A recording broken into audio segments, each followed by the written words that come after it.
Peri pedang yang terkenal di tiga alam memiliki kebiasaan aneh, yaitu saat senggang akan datang ke klinik sederhana di kota tanpa nama.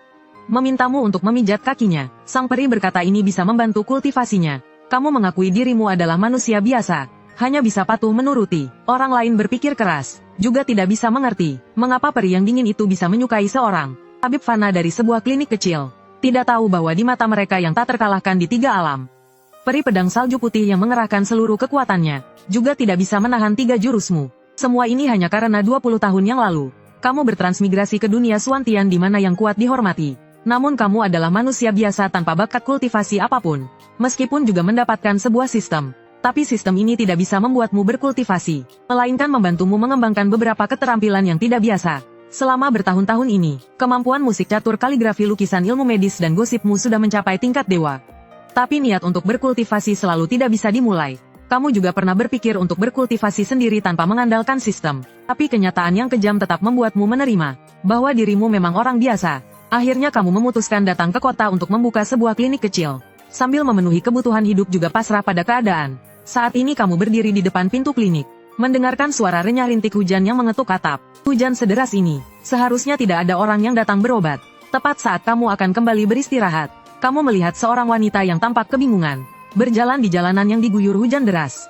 Dengan ekspresi bingung tidak tahu arah tujuan, gadis itu bernama Bai Yiner. Dulunya adalah jenius dari keluarga Bai, kini malah dijual murah ke sini.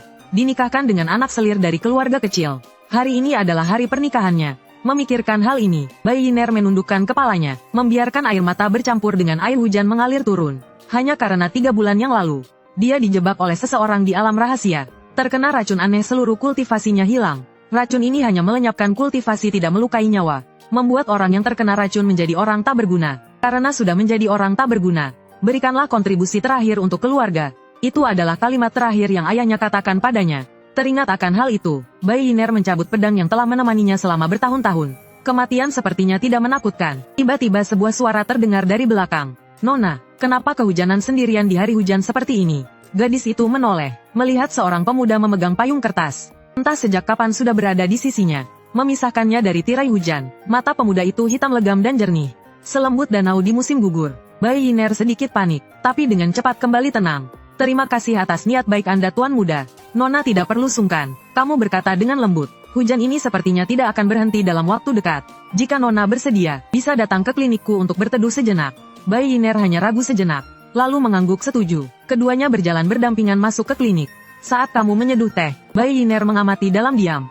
Pada saat yang sama kamu juga memperhatikan wajahnya. Memang sangat cantik. Bai Yiner menyadari kamu terus memandanginya. Hatinya sedikit kesal. Tatapan orang ini benar-benar terus terang. Namun kamu tiba-tiba bertanya, apakah Nona memiliki penyakit kronis? Mendengar pertanyaan itu, Bai Yiner tertegun sejenak. Bahkan manusia biasa pun bisa melihatnya. Kemudian tersenyum pahit dan mengangguk. Kamu maju untuk memeriksa denyut nadi Bai Yiner. Gejala ini, aku punya obat untuk menyembuhkannya. Setelah berkata dia pergi ke ruang belakang untuk mengambil dan merebus obat. Bai Yiner merasa ini konyol. Bagaimana manusia biasa bisa menyembuhkan racun yang bahkan membuat tabib terkenal pusing?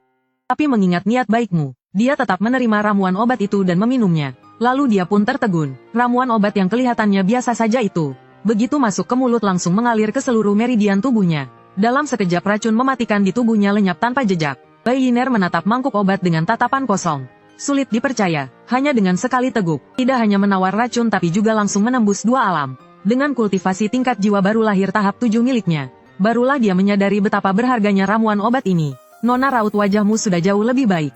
Kamu menatap gadis muda itu, merasa puas dalam hati, namun menyadari tubuh gadis itu sedikit gemetar. Merasa aneh, Bai Yiner sudah tidak berani menatapmu langsung. Sebenarnya tabib kekaisaran tahu cara menawar racunnya, tapi syarat yang dibutuhkan sangat sulit. Membutuhkan kayu besi abadi berumur 100.000 tahun, ditambah rumput esensi merah dari lava jurang ekstrim, dan juga bubuk gigi naga kuno. Terakhir harus disempurnakan oleh tabib tingkat suci selama 49 hari.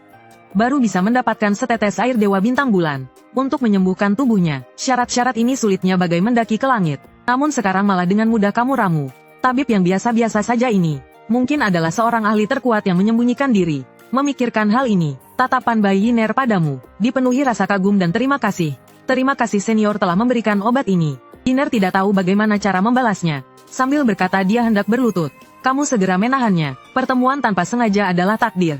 Aku tidak peduli kamu membalasnya atau tidak. Bai Yiner tertegun sejenak. Benar juga, obat yang diberikan senior dengan santai saja sudah begitu berharga. Mungkin aku tidak butuh balas budinya. Terima kasih banyak atas petunjuk senior. Yiner mengerti. Yiner ya, nama yang bagus. Kecantikan Nona cocok dengan namamu yang anggun. Kamu berkata sambil tersenyum. Pipi Yiner memerah. Dia menjawab dengan malu-malu. Senior terlalu memuji. Kemudian dia menarik napas dalam-dalam. Memberi hormat sekali lagi. Senior, mohon maafkan saya. Yiner masih ada urusan. Tidak bisa berlama-lama di sini. Lain kali Yiner akan datang mencari Anda lagi. Semoga senior tidak menolak saya. Sekarang dia hanya ingin kembali ke keluarga Bai. Dan mengakhiri sendiri pernikahan konyol ini. Kamu mengangguk ringan. Datanglah kapanpun kamu mau.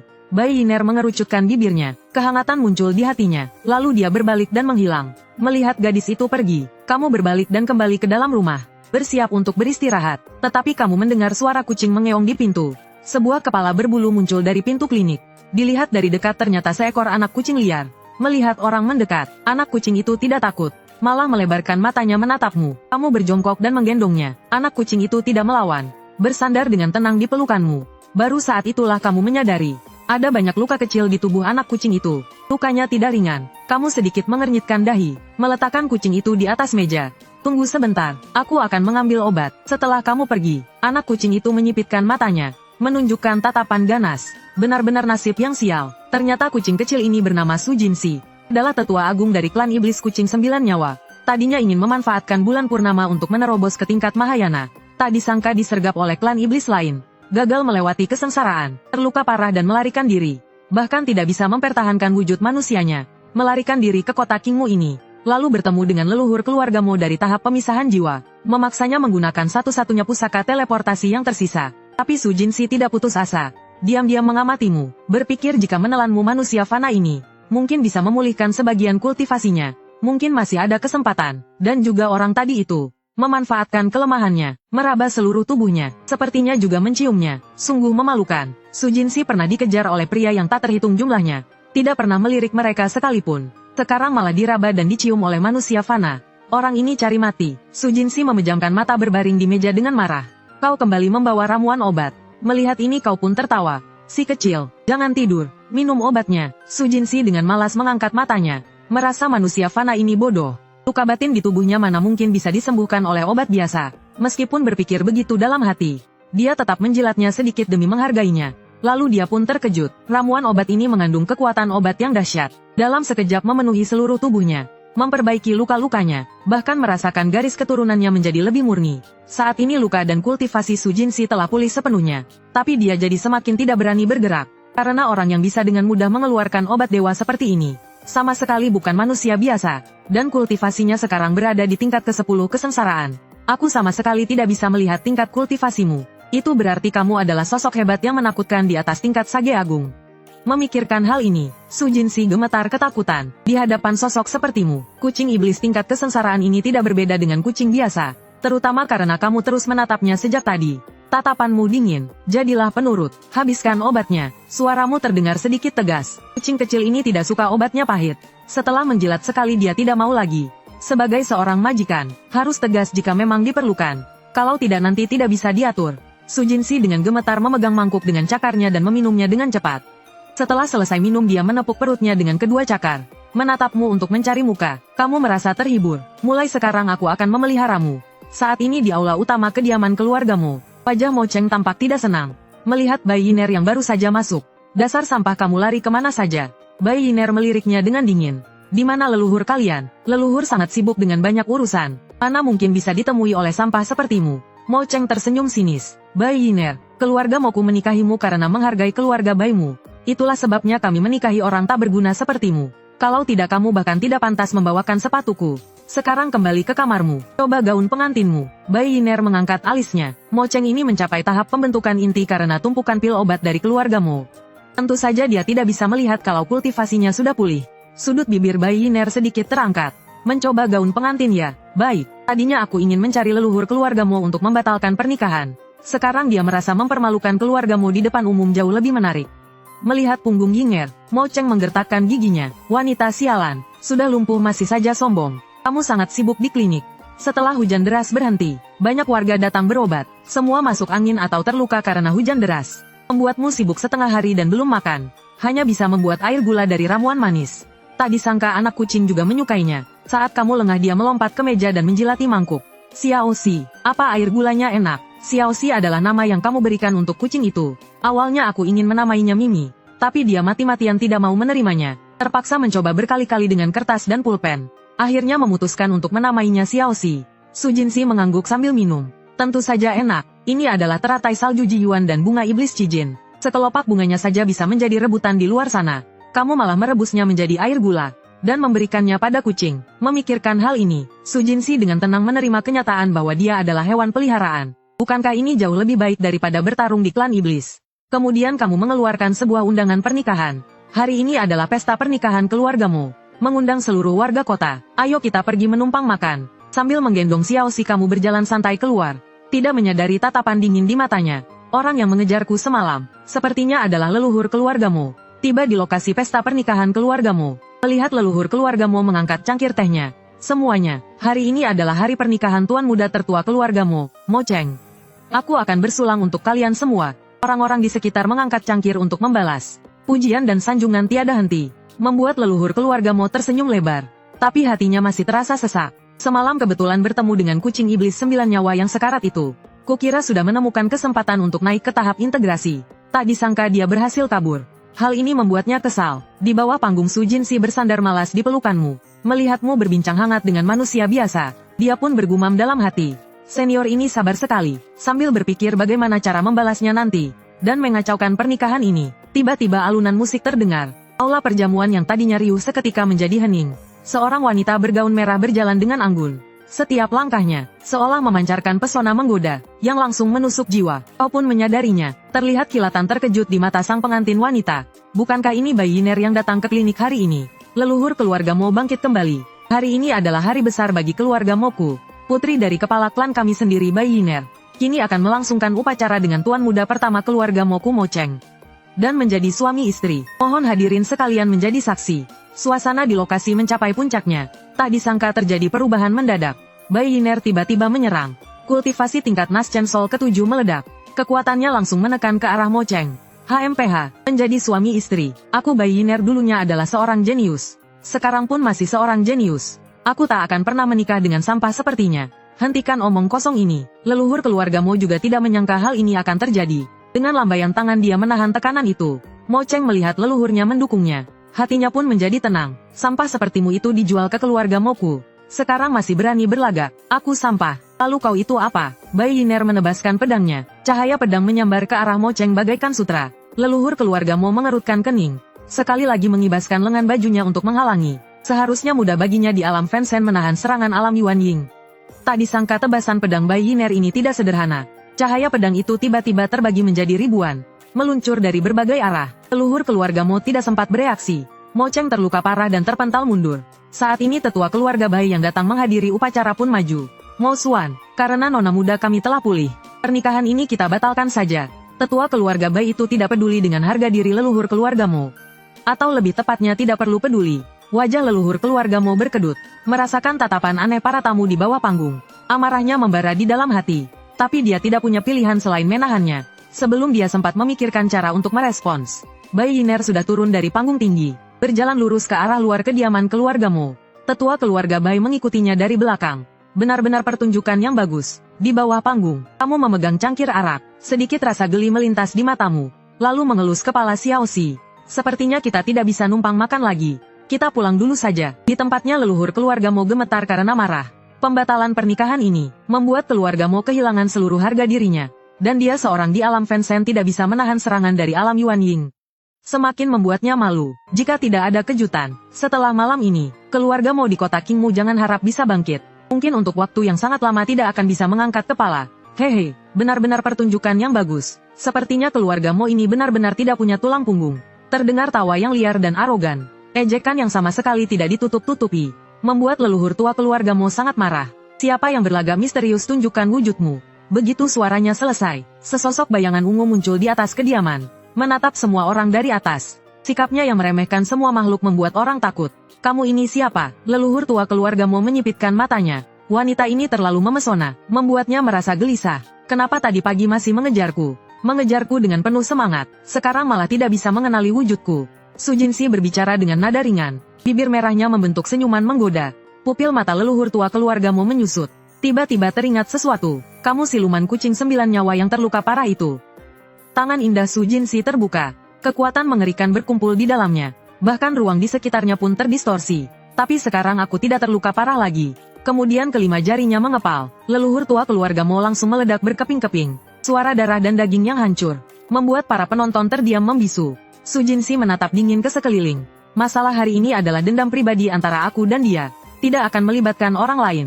Tubuhnya berubah menjadi asap ungu dan menghilang. Keluarga mau melihat leluhur mereka dimusnahkan. Hanya tersisa keputusasaan. Keluarga mau benar-benar tamat. Bagaimanapun juga bisnis keluarga mau sangat besar. Di dunia kultivasi ini kekuatan adalah segalanya. Tanpa kekuatan yang cukup, hanya bisa pasrah ditindas orang lain. Tak lama lagi, kota Kingmu akan dilanda pertumpahan darah. Tapi ini sudah tidak ada hubungannya denganmu. Keesokan harinya, kamu membuka pintu seperti biasa, mengobrol dengan pedagang kecil yang lewat. Baru tahu kalau kejadian semalam ada kelanjutannya. Sepertinya keluargamu ini sudah tamat. Kamu pun merasa terharu, tapi tanpa sadar Yiner dan tetua keluarga Bai sudah masuk ke klinik.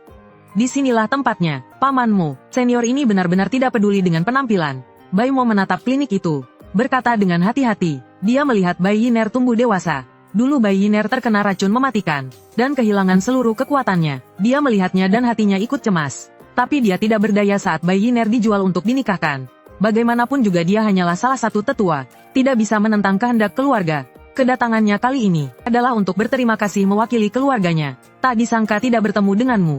Saat sedang merasa bingung, tiba-tiba tubuhnya membeku. Dia melihat seekor kucing ungu berdiri di atas meja. Matanya menatapnya dengan dingin. Pupil mata Baimo terbelalak kaget. Tidak berani bergerak. Kenapa kucing iblis 9 nyawa tingkat tribulasi ke-7 ada di sini? Pamanmu. Paman kenapa? Bai Yiner menyadari keanehan Baimo, lalu mengikuti pandangannya ke arah kucing ungu itu. Seketika dia diliputi oleh tekanan dahsyat bagai tsunami. Dan tekanan itu bahkan lebih berat. Itu Nona Yiner. Melihatnya masuk, tekanan yang menyelimuti mereka berdua pun menghilang. Xiao Xi berlari kecil, lalu melompat ke dalam pelukanmu. Tiba di ruang dalam, kamu menatap Baimo. Ini adalah, Baimo buru-buru membungkuk memberi hormat. Hamba adalah Baimo. Kudengar Anda telah menjaga nona muda kami. Hamba datang khusus untuk berterima kasih. Kamu hanya tersenyum tipis. Ini hanya masalah sepele, tidak perlu dibicarakan. Perkataan ini membuat Zimo merasa malu. Imbalan yang sudah disiapkan pun tak bisa diucapkan. Kemudian kamu menyajikan teh untuk mereka berdua. Baimo dengan hormat menerimanya dan menyesap seteguk. Lalu dia pun terkejut. Energi vital yang kuat dari teh ini langsung memenuhi anggota tubuhnya. Bahkan 3 kali lebih baik dari mata air spiritual. Zimo merasa seluruh tubuhnya sangat nyaman. Ada apa? Apakah tehnya tidak sesuai selera? Melihat ekspresi aneh Zimo, kamu sedikit bingung. Tidak. Teh ini melegakan tenggorokan dan menenangkan hati. Benar-benar kualitas terbaik. Baimo buru-buru menenangkan diri, agar tidak kehilangan ketenangan. Begitukah? Aku punya banyak daun teh ini. Akan kuberikan padamu untuk dibawa pulang dan diseduh. Kamu berkata sambil mengeluarkan sebuah kotak kayu kecil. Tuan Gu terlalu baik. Baimo dengan hormat dan gentar menerimanya lalu membukanya. Apa yang dilihatnya membuat jiwa Zimo terguncang. Ternyata ini daun bodi tanaman spiritual tingkat atas. Dia pernah beruntung melihatnya sekali. Itu adalah hadiah dari Kaisar Dinasti Riyang untuk menteri kesayangannya. Tapi itu pun hanya sehelai kecil. Dan kualitasnya jauh di bawah sehelai pun yang ada di kotakmu. Harta karun semacam ini, dijadikan teh berharga seperti ini. Khasiatnya tidak keluar bahkan 1/1000-nya. Ini benar-benar terlalu mewah. Melihat Zimo berdiri terpaku, Bai Yiner pun angkat bicara. Tuan Gu sudah terlalu banyak membantuku. Meskipun Yiner tahu tidak akan bisa membalasnya, tapi tolong terimalah pedang ini. Jika tidak Yiner tidak akan bisa tenang. Kamu melihat ekspresi Bai Yiner yang serius. Akhirnya kamu pun menerimanya. Dilihat lebih dekat, tampaknya biasa saja. Tapi kamu tetap tersenyum dan bertanya, Nona menghadiahkan pedang pribadimu kepadaku. Lalu kamu bagaimana? Tuan muda tidak perlu khawatir. Aku tidak terburu-buru. Mana bisa begitu, saat memberikan hadiah kepada seseorang. Meskipun tidak mengharapkan yang terbaik. Tapi aku juga tahu kamu sangat menyukai pedang ini. Kalau diambil begitu saja, aku akan merasa tidak enak hati. Kamu memberiku hadiah, aku juga harus memberimu hadiah. Mendengar itu Bai Yiner ragu-ragu. Tanpa menunggu Bai Yiner menolak, kamu langsung berjalan menuju sebuah ruangan kecil yang penuh dengan senjata. Ini semua adalah hasil karyamu selama berlatih bertahun-tahun. Kemudian kamu memilih sebilah pedang lentur yang indah. Kualitasnya hanya tergolong menengah di ruangan ini. Tapi namanya juga hadiah. Keindahan tetap yang terpenting. Kembali ke aula belakang. Kamu memberikan pedang lentur itu kepada Bai Yiner. Nona Yiner terimalah. Bai Yiner tidak berani menolak. Dia mengulurkan tangan untuk menerima pedang itu. Begitu menggenggamnya dia terkejut. Senjata dewa macam apa ini? Hanya dengan memegang pedangnya, sudah bisa merasakan tekanan yang tajam dan mengintimidasi. Terlebih lagi pedang ini telah melahirkan roh pedang. Roh itu sangat puas dengan tuan barunya. Berdengung pelan di tangannya. Pedang lentur ini sudah pasti melampaui tingkat langit. Tuan muda Gu, saking berharganya Bai Yiner sampai terpaku di tempat. Sesaat dia tidak tahu harus bereaksi bagaimana. Kamu malah merasa sedikit tidak enak. Pedang ini kubuat sambil lalu beberapa tahun yang lalu. Meskipun kualitasnya biasa saja, tapi setidaknya lebih baik dari besi tua. Kata-kata ini membuat kedua orang di seberangnya merasa malu. Kalau ini saja dianggap biasa, maka semua pedang di seluruh dinasti Muyan adalah besi tua. Setelah berterima kasih dengan sungguh-sungguh, kedua orang itu meninggalkan klinik dan pulang ke rumah. Perjalanan kali ini benar-benar memberikan manfaat tak terhingga. Zimo bergumam penuh haru. Bai Yiner mengangguk. Tuan muda Gu tidak hanya membantuku memulihkan kekuatanku, tapi juga memberiku senjata dewa yang tiada tanding. Selain itu dia juga sangat tampan. Aku hanya tidak tahu berapa usianya yang sebenarnya. Di sisi klinik, kamu menyuruh Xiaoxi yang ada di meja depan. Beritahu aku jika ada orang yang datang. Melihat Xiaoxi mengangguk patuh. Kamu pun pergi ke halaman belakang dengan tenang. Sepertinya tadi Bai Yiner suka sekali dengan pedang itu. Jadi tanganmu terasa gatal ingin mencoba. Kamu bersiap untuk menyalakan tungku lagi untuk menempa senjata. Begitu kamu memikirkannya, sebongkah besi bintang tertinggi muncul di tanganmu. Setelah melemparkannya ke dalam tungku peleburan, kamu pergi ke samping untuk bersiap-siap. Tidak lama kemudian, kamu kembali membawa palu tempa. Saat ini bongkahan besi di dalam tungku sudah membara merah. Dalam sekejap tangan terangkat dan palu pun jatuh. Percikan api bertebaran di mana-mana. Su Jingxi yang sedang menjaga di depan mendengar suara itu. Dia tidak tahan karena penasaran dan datang untuk melihat. Tak disangka hanya dengan sekali lihat, seluruh darah di tubuhnya langsung mendidih. Karena setiap ayunan palumu seolah mengandung kekuatan dewa tertinggi. Menarik kesadaran spiritualnya, membuatnya seolah berada di dalam lahar inti bumi. Tubuh dan pikirannya hampir saja terluka. Perasaan ini terlalu menakutkan. Su Jingxi buru-buru menutup matanya, memaksa menekan gejolak di dalam tubuhnya. Sampai gerakanmu perlahan berhenti, barulah dia berhati-hati membuka matanya. Melihatmu sudah memegang bakal pedang di tangan. Kamu menunjukkan ekspresi puas. Lumayan, sepertinya kemampuanku belum tumpul. Su Jingxi menatap bakal pedang itu. Hatinya terkejut, bentuk awal jiwa pedang bawaan. Ini sudah pasti benda tingkat suci. Hanya bakal pedangnya saja sudah mencapai tingkat ini. Senior tabib suci ini ternyata juga seorang pengrajin spiritual yang menempa senjata dewa tingkat 3. Su Jingxi merasa otaknya sudah tidak sanggup berpikir. Saat dia sedang melamun, kamu tiba-tiba berbicara. Bukankah Xiaoxi bilang kalau ada orang datang harus memberitahuku? Ah, ada orang datang. Su Jingxi tiba-tiba tersadar. Saat itu barulah dia sadar ada seseorang berdiri di belakangnya. Bisa mendekat tanpa suara. Tingkat kultivasi orang ini lebih tinggi dariku. Lama tidak bertemu ya, Kakak Zuge. Kamu masih sama seperti dulu. Penuh misteri, yang tidak tahu akan mengira kamu adalah monster tua. Zuge Qian diam-diam melihat ke arah embrio pedang suci yang tidak jauh dari sana. Bergumam dengan suara rendah, dibandingkan denganmu, monster tua apalah aku ini. Kamu mendengar ini pun tidak marah. Karena kamu dan kakak Zuge ini sudah kenal lama, dan dia pernah kalah di tanganmu. Dulu saat kamu mendalami ilmu menempa, hanya membantu tetangga membuat pisau dapur dan wajan besi. Entah bagaimana malah menarik perhatiannya. Bahkan sesumbar ingin bertanding menempa. Lalu keduanya memulai pertandingan mematahkan pedang. Menang 4 ronde berturut-turut, lalu Zuge Qian pun kalah. Kalah telak, Su Jingxi merasa orang ini tidak asing. Sampai mendengar kamu memanggilnya kakak Zuge, barulah teringat ini adalah pandai besi suci Qian Kun. Dulu Zuge Qian datang ke kota Kaisar Iblis. Bertanding menempa dengan pandai besi suci ras iblis dan menang telak. Dia kebetulan beruntung bisa menyaksikannya. Kakak Zuge, selama pengembaraanmu beberapa tahun ini, apakah ada hasil yang didapat? Raut wajah Zuge Qian menjadi rumit. Sambil menatapmu, hasil yang didapat tentu saja ada. Tapi tetap saja tidak bisa menandingimu. Tadi dia mengamati seluruh proses tempamu dari samping. Jangankan bicara soal teknikmu yang lebih hebat dari beberapa tahun lalu. Cukup bahas bahan tempaannya saja. Itu adalah besi awan surgawi. Mengandung kekuatan bintang yang agung. Adalah benda yang paling sulit ditempa di dunia. Bahkan dia yang sekarang tidak berani menjaminnya. Hanya soal menang atau kalah. Saudara Zuge jika terus tenggelam dalam masa lalu, akan terpengaruh. Perkataan saudara Gu menyadarkanku akan kelemahanku. Zuge Qian tersenyum pahit. Dia sangat bangga, karena sejak keahliannya mencapai puncak, menantang para pengrajin suci di dunia dan tak pernah kalah. Tak disangka di kota kecil ini bertemu lawan tangguh sepertimu. Saat keduanya berbicara, beberapa kultivator terbang melintas di atas atap. Aura mereka sangat mengerikan. Zuge Qian memindai dengan indera spiritualnya. Dia menemukan mereka hanyalah kultivator lemah tingkat Yuan Ying dan tidak peduli. Kamu justru menghela napas. Kota Kingmu ini sepertinya tidak akan aman lagi. Saudara Gu, apa maksudmu? Keluargamu sudah kehilangan kekuasaannya. Kota ini akan segera menjadi kacau. Zuge Qian tahu tentang masalah keluargamu, tetapi tidak terlalu memikirkannya. Hanyalah tingkat Fansen yang lemah. Mati ya sudah mati. Saudara Gu takut ketenangannya terganggu. Melihatmu mengangguk kecil, Zuge Qian merasa bingung. Jika begitu, kenapa tidak? Begitu rupanya. Aku mengerti. Baguslah kalau kamu mengerti, meskipun kamu tidak tahu apa yang dia pahami. Tetapi kamu tetap menanggapinya. Saudaraku, bagaimana kalau kita pindah tempat? Mendengar itu, kamu mengangkat alismu. Saudara Zuge punya usulan tempat. Kota Zidi tidak buruk. Itu adalah wilayah kekuasaan dinasti Muyan. Mereka memperlakukan rakyat biasa dengan baik. Setelah berpikir sejenak kamu pun setuju. Kota Kaisar, keluarga Bai. Bai Yiner menatap kota raksasa di hadapannya.